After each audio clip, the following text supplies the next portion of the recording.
curso, así que la verdad que felicitaciones y muchísimas gracias por la invitación. Bueno, vamos a hablar de esto que es absolutamente apasionante de las imágenes en el hígado, en las vías biliares y en el páncreas. No tengo ningún conflicto de interés con esta presentación. Y como esto va dirigido un poco, vamos a hacer un mix para pediatras clínicos, para especialistas en pediatría y para los radiólogos. Pero el pediatra entonces recibe un paciente que sospecha patología hepatobiliopancreática. Primero lo sospecha por la clínica, segundo por el laboratorio, y una vez que esto pasa, decide solicitar estudios por imágenes. Entonces, la primera pregunta que el pediatra se hace, ¿qué le pido?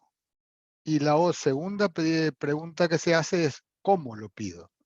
Entonces, hoy tiene toda una batería de estudios por imágenes al alcance de la mano y decir, bueno, ¿qué hago? Digamos, le pido todo esto y después, ¿cómo pido? Si voy a empezar por la eco, se lo pido con Doppler. ¿Será que hay que hacer una elastografía que se está usando ahora? No tengo muy bien idea qué es, pero bueno, se pide en el hígado. Si le pido una tomografía, le pido con contraste, la pido con anestesia. Si le pido una resonancia, le pido solamente la resonancia, le pido con colangioresonancia, se piden distintos. Entonces, un poco, y encima de todo esto, decir, bueno, hay que darle ayuno, ¿cuántas horas de ayuno? ¿Es chiquito? Todas estas preguntas me parece que los pediatras se hacen en la práctica diaria de cada vez que aparece un paciente. Entonces, los objetivos hoy de nuestra charla va a ser hablar un poco de la patología. Acá se mezcla porque está la patología del parénquima, está la vascularización hepática, está la vía biliar y está el páncreas. Y cuando uno ve todo esto, es un complejo que están íntimamente relacionados por la embriología, por la vecindad, todo esto del parénquima, fíjense que empezamos en un parénquima y terminamos en un parénquima, y adentro hay conductos, vasos, arterias y venas. Y la patología biliopancreática es extensísima. Ahí tenemos las malformaciones congénitas, la patología inflamatoria, la patología infecciosa, la patología vascular, el trauma, los tumores. Y si verdaderamente tendríamos que hablar eso en un tiempo limitado, no hablaremos de nada, no nos daría tiempo para focalizar en nada. Por eso con Gonzalo decidimos que vamos a hablar solamente de dos cosas que pensamos nosotros que es lo más frecuente y que tiene las dos patas, que es cómo lo recibe el clínico y cómo se estudia por imágenes, que es la colestasis neonatal y la litiasis biliar. En algún momento, si hay oportunidad, volveremos a hablar del resto de las patologías, pero hoy nos vamos a focalizar solamente en estas dos. Entonces, la colestasis neonatal es absolutamente frecuente y cuando el neonatólogo o el pediatra recibe una consulta sobre un bebé que está ictérico, acá empieza todo una cuestión, pero lo más importante de todo, ¿qué le va a pedir al radiólogo? Que diga si tiene una atresia de vías biliares o que diga que no la tiene. Entonces, esto es no solamente para el radiólogo, sino para el pediatra también. Lo primero que tiene que descartar, o lo más importante que debería descartar, es que no tenga una atresia de vías biliares. Entonces, empecemos por la atresia de vías biliares. Es la principal causa de colestasis neonatal. ¿Y qué es? Como dice acá, una colangiopatía inflamatoria infantil con fibrosis progresiva y obliteración de los conductos biliares extra e intrahepáticos que va a llevar necesariamente a la cirrosis biliar. Esto que suena muy lindo para leerlo rápido, ¿qué quiere decir? Las hipótesis son millones de que es un proceso inflamatorio que es progresivo y que va a terminar con el cierre de los conductos biliares, y acá viene el gran cambio. Antes, por definición, se decía que la atresia de vías biliares era una patología de la vía biliar extrahepática. Hoy se sabe que es de las dos y que la patología, la afectación de la vía biliar intrahepática es lo que va a llevar más rápidamente a la cirrosis biliar. Esta es la frecuencia según las estadísticas del mundo. El origen como decía antes, se intentó ponerle el diagnóstico de muchos factores etiológicos, pero todavía no se sabe. Se sabe que sí, que es multifactorial. Y el 50% de los trasplantes en los equipos de trasplantes hepáticos son por atresia de vías biliares. Entonces, por eso tenemos que rápidamente el neonatólogo, el pediatra, ante un paciente con colestasis, estudiarlo rápido y el radiólogo ser lo más preciso posible en qué cosa va a encontrar en este tipo de pacientes. Entonces, ¿cómo son las formas anatómicas? Van a encontrar 14 millones de clasificaciones, pero esta que me parece que es por lo menos la más entendible, en 4 tipos. Entonces, fíjense lo que es la tipo 1. No se va a formar ni la vía biliar intrahepática ni la extrahepática. Fíjense de nuevo, falta la vía biliar intrahepática y falta la extrahepática. Atentos los radiólogos. Uno le va a hacer una ecografía y le va a ver perfectamente la vesícula. Y va a decir, ahora vamos a ver qué se pone en el informe, que está todo bien. Entonces, una ecografía, empezamos con algunas cosas para los pediatras. Una ecografía que se informa como normal no descarta la atresia de vías biliares. El motivo es este. Puede faltar la vía biliar intrahepática, la extrahepática y sí tener la vesícula. Seguimos, la tipo 2. Esta va a tener la vía biliar intrahepática y un quiste en el ilio. A veces ese quiste es macroquístico o puede ser microquístico. Lo van a encontrar en la literatura como la atresia de vías biliares curable. ¿Por qué? Porque fíjense que tiene vía biliar intrahepática. Y al tener vía biliar intrahepática, esto, una vez resuelta la parte con la portoenteroanastomosis y solucionado lo del quiste, estas son las que llegan a más grandes. Necesariamente va a terminar en el trasplante hepático, pero de todos los más grandes que están en el auditorio, seguramente no se acordarán haber visto muchos chicos grandes con atresia de vías biliares y sí chiquitos. La tipo 3, esto lo que vamos a ver es que no va a tener la vía biliar intrahepática y sí la vía biliar extrahepática. Entonces, la vía biliar extrahepática, acá, ¿qué va a pasar? Rápidamente va a ir a la cirrosis. ¿Hay alguien que tiene el micrófono abierto? Si lo podría cerrar, por favor, gracias. Y la tipo 4 es la peor de todas, ¿no?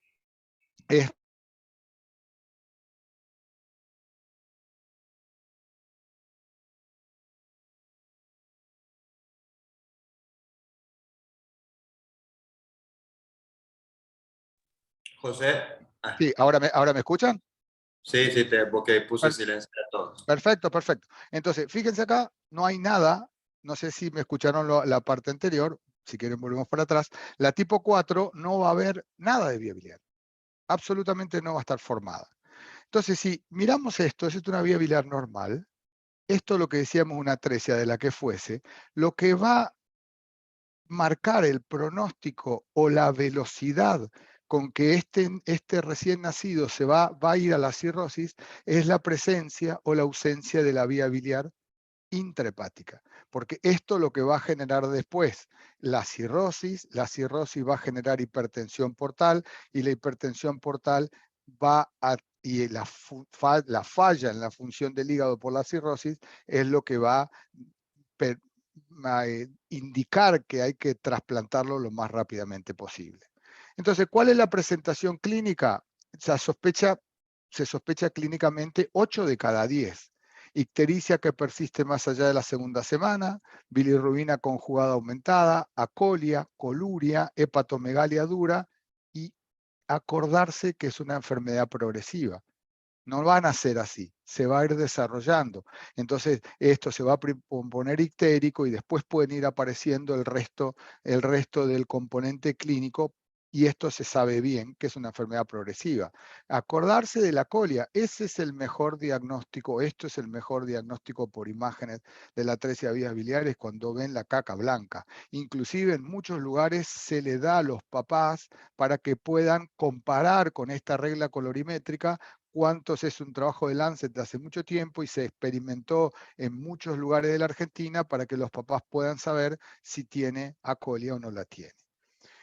Pero esto también es importante y esto es para los radiólogos. Las asociaciones malformativas, las no sindrómicas son la mayoría, pero hay un 10% de sindrómicas. ¿Qué quiere decir esto?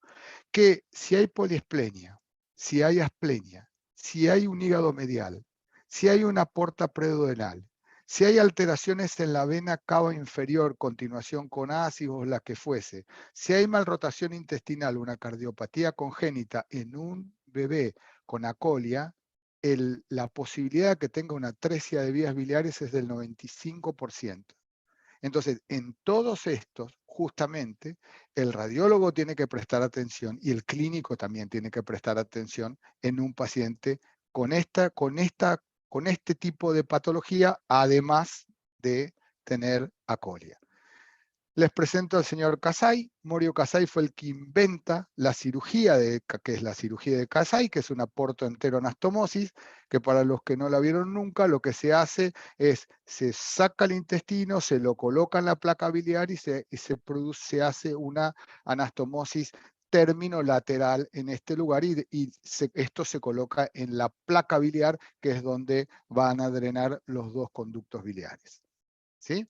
Entonces, el radiólogo, ¿qué posibilidades tiene? Bueno, tiene la ecografía, el Doppler y ahora se agrega la elastografía. ¿Qué es lo que va a medir la elastografía? Es la dureza del parénquima hepático y va a poder decir si ese paciente o si ese bebé está yendo a la cirrosis, está con fibrosis o no tiene nada y es una hepatitis neonatal.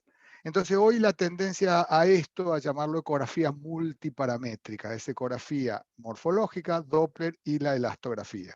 La tomografía, la colangioresonancia, medicina nuclear y los estudios intervencionistas como la colecistocolangiopercutánea y la colangiografía. Pero el primer estudio sin duda es la eco. El paciente ante una colestasis se va a hacer una ecografía y se va a complementar con colangioresonancia, depende. Y se va a hacer un estudio intervencionista, depende. Y nosotros no hacemos medicina nuclear. En Europa no se hace, los americanos la siguen haciendo.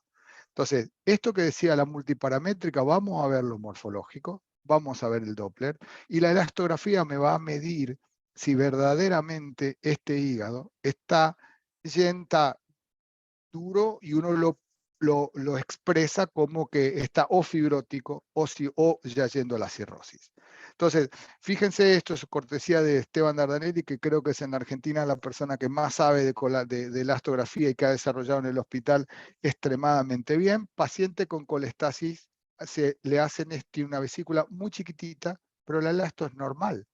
Y cuando hacen en este paciente, que también tiene una vesícula chiquitita, la elasto es completamente patológica. Fíjense la regla colorimétrica, que acá se ve azul y acá se ve rojo, y estos son los valores en expresados en kilopascales, y esto es una atresia de vías biliares, y esto fue una colestasis neonatal de causa médica. Entonces, esto acá separan las aguas, porque los dos van a venir con vesícula pequeña. Entonces, la ecografía. ¿Qué cosa pasa con la ecografía? Entonces acá separamos en dos. Los que tienen dilatación de la vía biliar y los que no tienen dilatación de la vía biliar. Si el bebé tiene dilatación de la vía biliar, se terminó el diagnóstico, no hay más diagnóstico de atresia de vías biliares. Esto es en un paciente con colestasis, ¿no? Entonces, si no tiene dilatación de la vía biliar, fíjense que la mayoría son causas médicas. Y es lo que se conoce como hepatitis neonatal. Infecciones, colestasis, el síndrome de Alagille, la colestasis neonatal transitoria, tirosina, todas estas.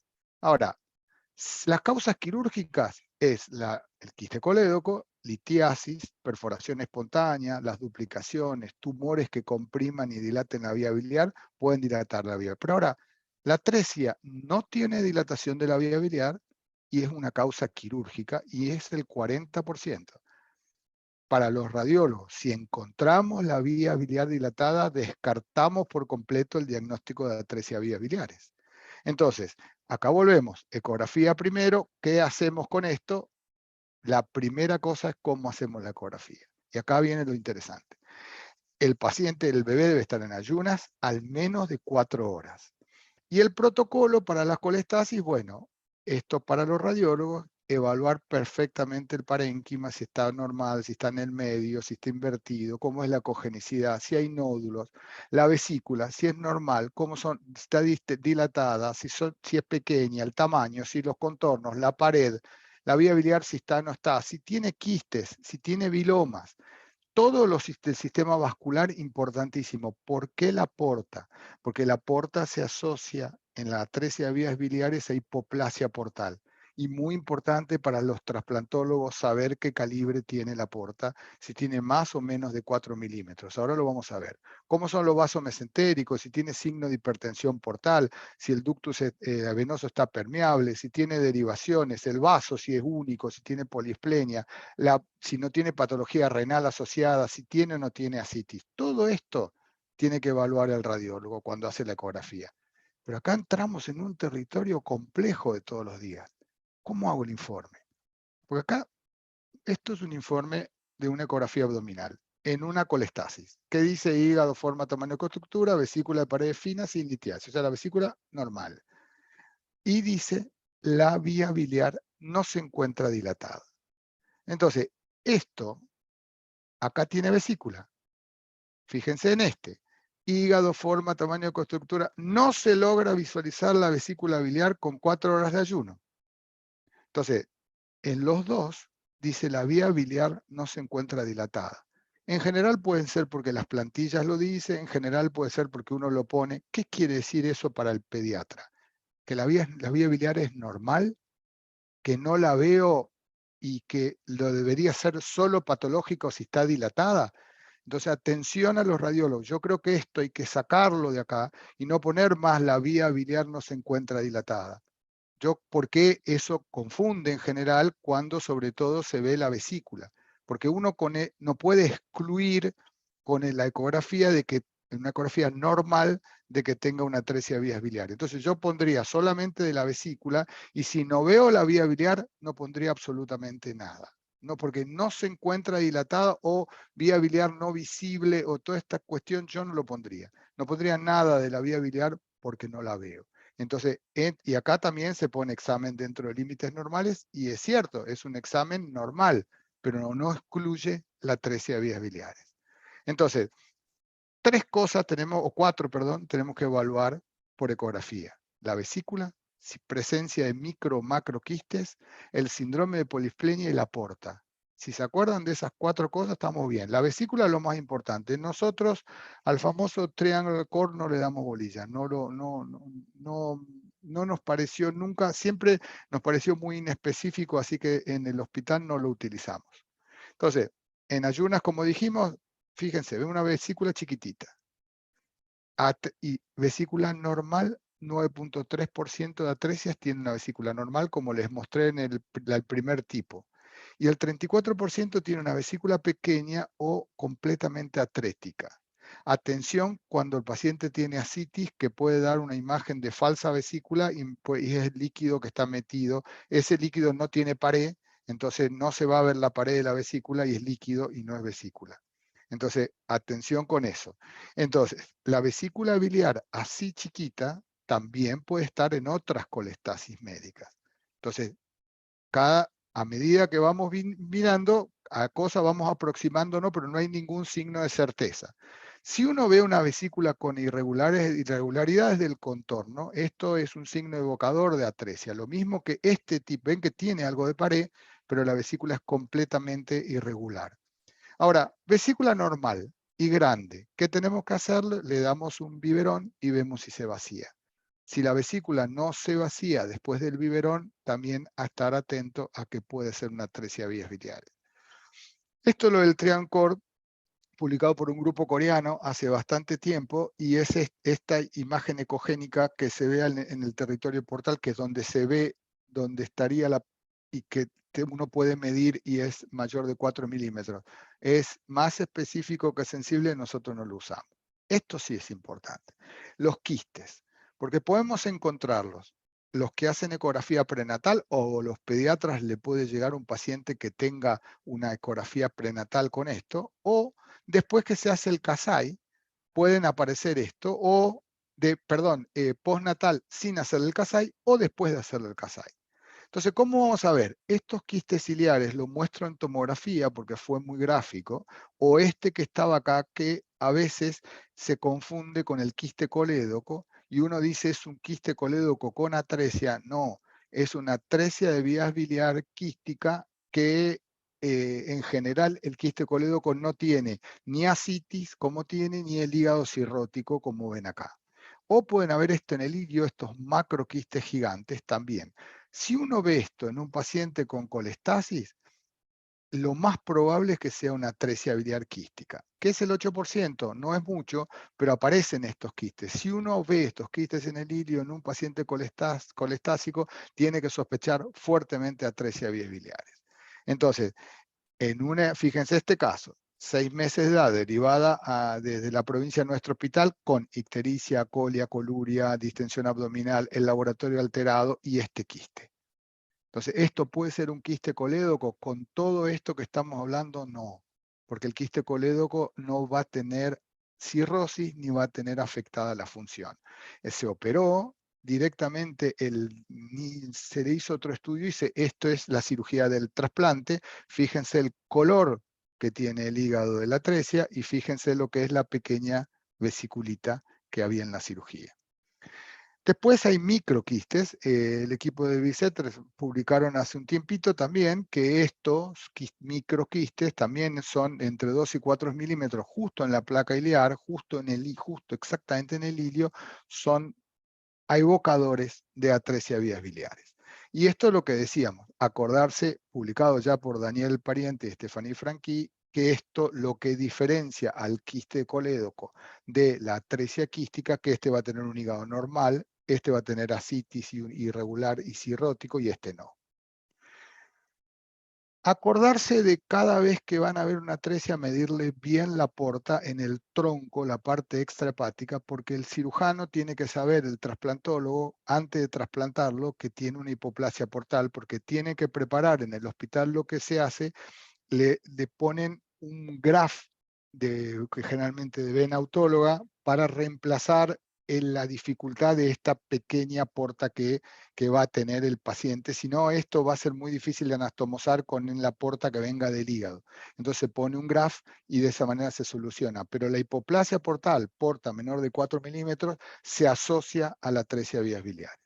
Fíjense cómo se ve acá, esto es una angiografía vieja donde el catéter está puesto en la arteria mesentérica superior, el tronco de la porta, la sangre, el contraste debería ir para el hígado, y fíjense una enorme coronaria estomáquica y cómo circula hacia la esplénica con una derivación esplenoperitoneal. Lo mismo como hoy, esto que antes lo hacíamos por angiografía, hoy lo reemplazamos claramente por angiotac, que uno puede ver perfectamente la hipoplasia de la vena porta. Esto que decías del situs inversus, cuando uno ve poliesplenia, y sobre todo en trisomías 18 o 22, en la atresia esofágica, en las malformaciones, buscar, cuando uno ve todo esto, estar atento y prevenir al pediatra que si tiene esto puede ser dentro del 10% de las sindrómicas, y si en cualquiera de esto tiene acolia, la asociación es muy alta con la atresia vías biliares.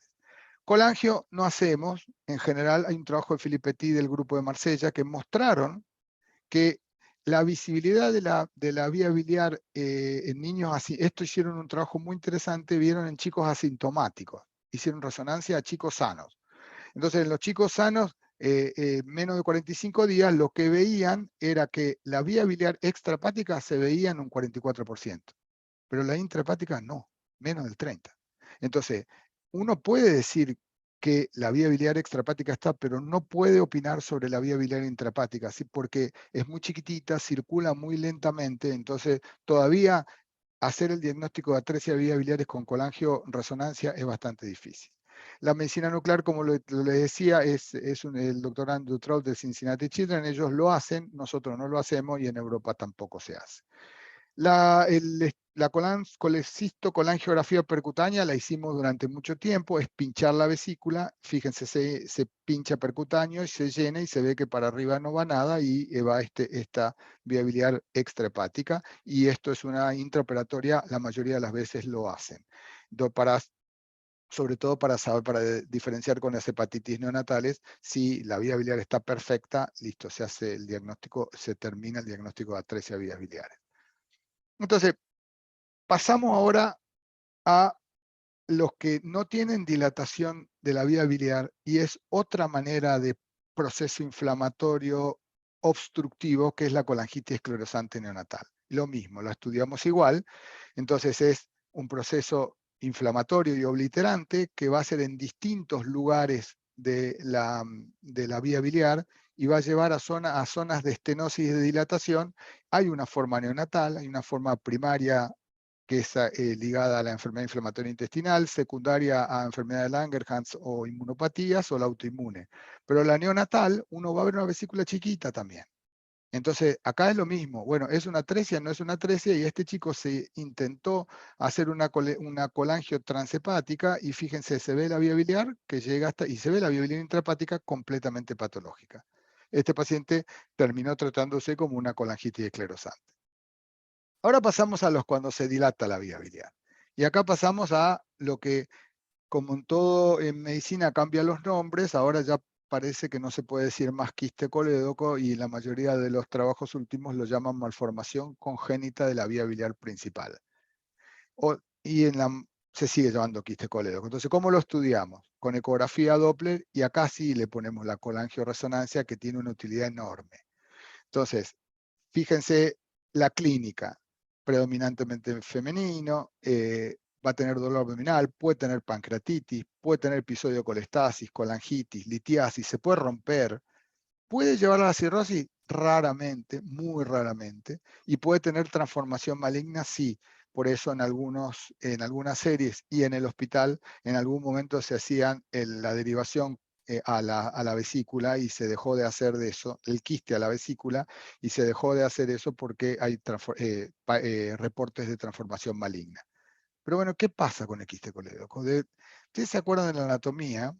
Que el conducto pancreático termina en la segunda porción del duodeno en conjunto con el colédoco, y el esfínter de Oddi va a impedir que el flujo pancreático fluya hacia la vía biliar y que de la vía biliar el flujo biliar fluya hacia la vía pancreática. Entonces, esto es el famoso canal común. Entonces, estos se comunican los dos conductos previo al esfínter de Oddi. Entonces, ¿qué va a pasar? Amilasas y lipasas uno lo puede encontrar cuando punza un quiste colédoco, y si se fijan de todo esto, el señor Babit da esta teoría en el 1900, doctor Babin, en Francia en 1969, da esta famosa teoría del canal común. ¿Qué es la teoría del canal común? Esto, que la hipótesis de Babin era que los flujos pancreáticos pasaban a la vía biliar, y al pasar a la vía biliar la dilataban. La teoría de Babin está en discusión porque hay quistes colédocos intrauterinos donde las enzimas pancreáticas son inactivas. Pero el reflujo pancreático o el reflujo biliar evidentemente no son dañinos. Y acá entramos en algo sumamente interesante, que es la unión biliopancreática. Fíjense que hay sociedades de unión biliopancreática y que trabajan un montón en este tipo de patología, y es sumamente interesante. Pero acá hay una cosa que me parece que juega en este tipo de patología. Si esto va a terminar antes, puede terminar en una estenosis o no. Entonces, si esto termina en una estenosis, acaba a dilatar de una manera, y si no termina en una estenosis, va a dilatar de otra manera. Entonces, a veces uno ve un quiste colédoco muy grande y redondo, y a veces ve una sola cosa, y esto es la explicación de la dilatación fusiforme del colédoco, y esta es la explicación por qué se dilata el de otra manera cuando termina una estenosis. Esto por resonancia se puede ver, y esto es interesante que el cirujano lo sepa cuando va a hacer el tratamiento. Saben que la clasificación de Alonso Lej la hizo en 1954, que la modificó Todani, y es la que se utiliza hasta el día de hoy. No me voy a detener en la clasificación. Se agregó uno más, que es el tipo 6, que vimos uno en el hospital y no sabemos bien si existe, que es la dilatación quística del cístico. Y como saben, el Caroli, que era la tipo 5, se saca de esta clasificación. No sé si sirve de mucho esto. Esto habría que uno tenerlo en el teléfono y cada vez que ve uno mirarlo, porque siempre a uno se les confunde, se mezcla y no tiene ninguna utilidad sabérselo de memoria. Pero fíjense acá, se ve que el cístico desemboca en el quiste. Acá el cístico no desemboca en el quiste, sino desemboca directamente en el hepático. Esta es la dilatación fusiforme, como les decía, del colédoco. Acá es cuando se empieza a complicar porque se dilata la vía biliar intrahepática con este patrón interesante que es normal en la periferia y hacia el centro se dilata con algún tipo de estenosis. Esto en algún momento se confundió con el Carolí, pero el Carolí no tiene estenosis, así que este tipo de patrón están en este tipo de malformación, donde puede haber un quiste en el hepático común y otro más grande, o en estas que hay dos dilataciones grandes en diferentes lugares del hepático común o de los hepáticos.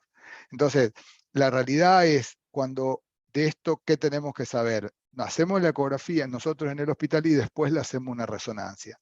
¿Qué cosas el radiólogo debe mirar precisamente para poder transmitir al cirujano? Primero, la vía biliar extrahepática. Es dónde está, qué dilata de la vía biliar extrahepática. Puedo ver el cístico, dónde termina, en qué lugar. Después la vía biliar intrahepática. Está toda dilatada, tiene algún patrón diferente, qué cosa veo en la vía biliar intrahepática. Y buscar y precisar perfectamente el canal común. Porque si tiene el canal común, a veces es muy difícil. Hemos tenido chicos con colangitis esclerosante que han tenido estenosis muy cerradas y que simulaban un quiste colédoco y no tenían canal común. Entonces, tratar de buscar bien el canal común para poder hacer el diagnóstico de quiste colédoco. Y para terminar, y no aburrirlos más, vamos a hablar un poquito de litiasis biliar. Y acá sí separamos, por un lado, en la vida neonatal y por otro lado, el niño y el adolescente. Esto es muy interesante que el pediatra lo conozca, que existe un síndrome que se llama síndrome de bilis espesa, descrito por Berenstein hace mucho tiempo, y que nosotros lo valoramos con ecografía con Doppler y se trata con colangiografía percutánea. Entonces, ¿qué es esto? Se llaman, en algunos lugares lo van a encontrar como litiasis primaria, y en la otra son cálculos pigmentarios. Entonces, ¿qué cosa pasa? ¿O qué dijo Berenstein en el 69 y después publicado muy bien por Daniel Pariente? Hay factores que contribuyen a que se altere la glucuronoconjugación.